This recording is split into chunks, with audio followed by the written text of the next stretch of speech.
Good evening, everyone, and welcome to CBS Morning News with your host, Denis Donovan. Today, we have a special presentation for you, ladies and gentlemen, as we will be recapping the 2011-2012 school year. Throughout the course of the segment, we're going to be talking about the economic, political, foreign policy, and even cultural aspects of all the wonderful things that have happened in the last year. We have a very special guest. I'm joined with Stephen Colbert, and we're told that Jon Stewart is also in the studio, and we'll be having a great show for you, ladies and gentlemen, tonight. And hold on, this just in. No, he's here? How did we get... This just in, ladies. America, your president, Barack Obama, is in the building, and he will be answering questions. Wow, fantastic. All right, send him down. Okay.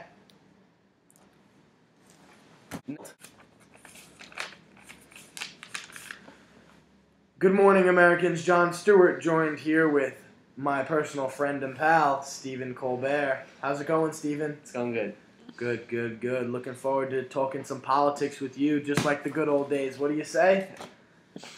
All right. So Stephen, I have a joke for you. You want to hear a joke? Yes. Okay. Ready? This is a good one. You'll like this one. Ready? The joke is the American economy. You get it? Because it's a joke, right? No, but in all seriousness, the recession may have ended, whatever President Barack Obama wants to call it, a recession. Definitions may vary. But the economic recovery has continued to disappoint. Tell us about it, Stephen. Well, for the first 6 months of the year, the economy grew at an annual rate of just 0.9%. 0.9%.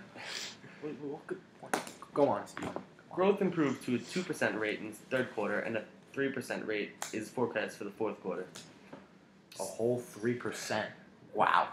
Still, How are we supposed to compete with China? 3%. That's not good enough. I'm sorry, Stephen. All right. Still, It's close to home. 2.5 years after economists say that recession ended, 25 million people remain unemployed or unable to find full-time work. So to those 25 million people out there, my thoughts and prayers go out to you. Let's talk about the credit downgrade. How about that for a disappointment? I mean, I hate to be all negative and stuff, and we did have a good year. I mean, I had a great year. What about you, Stephen? Pretty good. It was pretty good. But this credit downgrade, the inability for political leaders to come up with a long-term plan to reduce the federal budget deficit is just crazy. It's not that hard. Haven't you played Monopoly? Collect $200 when you pass go. Go on. All right.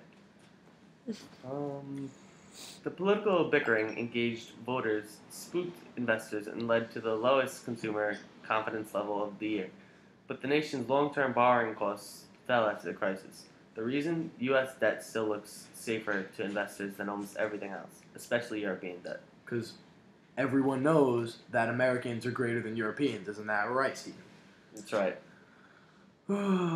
Well, listen, when we're talking about the economy, it's hard for us to bring it up without mentioning gas prices. I mean, through the roof, right? Gasoline prices hit an annual record. The retail price of gasoline averaged $3.53 per gallon for the year, Thanks a lot, Bin Laden.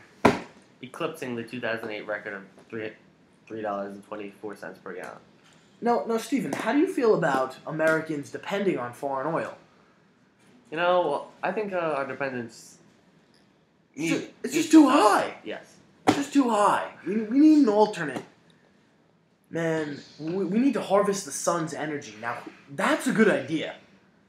If only there were a way we could do that and convert light into energy. What do you think about that, Stephen? I don't know. In the future, who knows? I mean, that could make us millionaires. But go on, Stephen. Well, why don't you take off? Well, a bigger percentage of household income went into the gas tank in 2011 than any other year. I mean, the increase has been the greatest increase from 2011 to 2012 that we've seen since 1980 to 1981. I mean, it's ridiculous. Oh, man. Economists say that... Steven, how do you feel about the whole Occupy Wall Street movement and the 99 percenters? Well, they do have a point, but I think it's getting a little out of control. I mean, you can't just plop yourself down like on Wall Street and just like... Sleeping in tents? Sleeping in tents, it's Seems a little ridiculous. What do you... Grow up, Right. all right? Do something about it. Camping out is not going to do anything. It's not going to help you. What's the deal with their cause? What are they even here for? Tell us, Steven. Well, the movement was inspired by the big gap between the rich and the poor, and it even inspired protesters around the world. I have an ATM in my kitchen. Just saying. So take that, 99 percenters. Proceed. Anyways, CEO pay and the decline in the upward social mobility. The movement inspired protesters around the world. And city centers and businesses were complaining about unemployment. CEOs, decline. All right, we're gonna have to edit that whole thing out. Try to stop it. The Occupy Wall Street movement, just a real disappointment. I mean, and something needs to be done, don't you think? Yeah. I mean, they bring up an excellent point that 1% of the population has the majority of the wealth, and that's just not a recipe for success. Don't you think so, Steve? I agree. So, cut it. With the presidential election well on its way, incumbent President Barack Obama is running for a second and final term. His presumptive Republican challenger, according to the Republican National Committee, is former Massachusetts Governor Mitt Romney. Now we'd like to welcome President Barack Obama.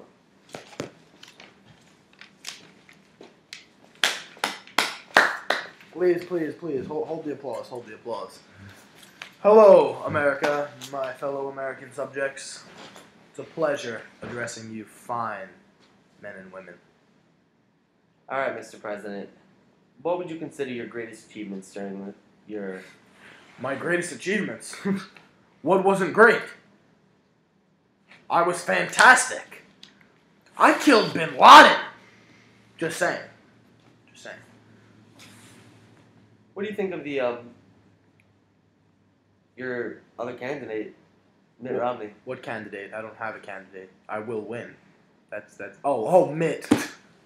Please, Steven, let's not kid around here. Why waste our time on trivial matters such as my opponents? Yeah, but Mitt's a great guy. He's a pretty boy and probably won't, will never be anything of any importance in his life. But nonetheless, he's a great guy. Good. He's got great hair. He's probably the only thing he's better than me in is his hair. Other than that, So, he's a good guy, though. What do you think of him, Stephen? I don't wanna talk about that. Yeah, you would. So let's talk about Obamacare. What's the deal? All right, I'd like to address some rumors here. First off, I am not a communist. All right, under any circumstances, let it be known now, Stephen. All right.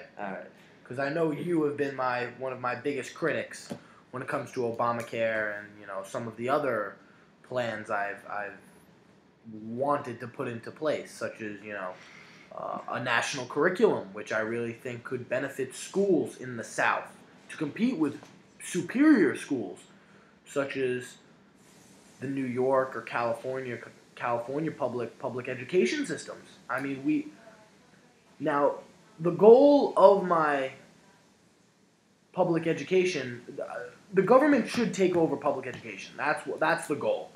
Now, what I mean by that is I don't want necessarily to bring down the superior public education facilities, such as those in New York, because New York is the best state in the union. Nonetheless, we need to bring everyone up to their level, because it's just kids in states such as Alabama and really bad states. Really bad. Like Alabama. They're bad. No, I'm sorry. I'm getting. What we really need to do is to control public education from the federal level in the hopes to raise the bar. We want to raise the bar, Stephen. All right. And bring everyone up everyone up. And that's how we're going to start to compete in the foreign job markets. And we'll compete with China and India, etc. As far as Obamacare goes, I am not a communist. I'm not a socialist. I'm a social guy, not a socialist. There is a difference, my friends. All right? An extreme difference. The goal with Obamacare is not to prevent people from getting necessary surgeries or getting the necessary medicine. Another rumor, to give everyone the health care they deserve. Is it fair that one child should not get the same health care as another because that child's parents are unemployed? I ask you that, Stephen. I ask America that. And then tell me who the socialist is. Because it ain't me. Any more questions? Now, Mr. President, when running for president, a big point you brought up was change. Yeah, change. Well, several complain that there hasn't been much change during your term. What hasn't changed? How would you like to respond to that? Well, I ask them. I want proof. What hasn't changed? I mean,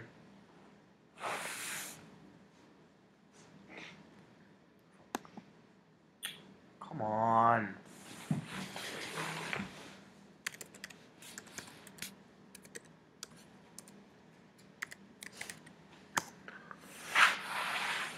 I really think that, we've done a lot. The Obama administration has really worked hard to bring us out of the recession. The recession ended. The recession, we're out. We're clean. It's all good. I know unemployment is still at an all-time high. All right, you know what they say, YOLO, right? As far as change, I killed Bin Laden. All right?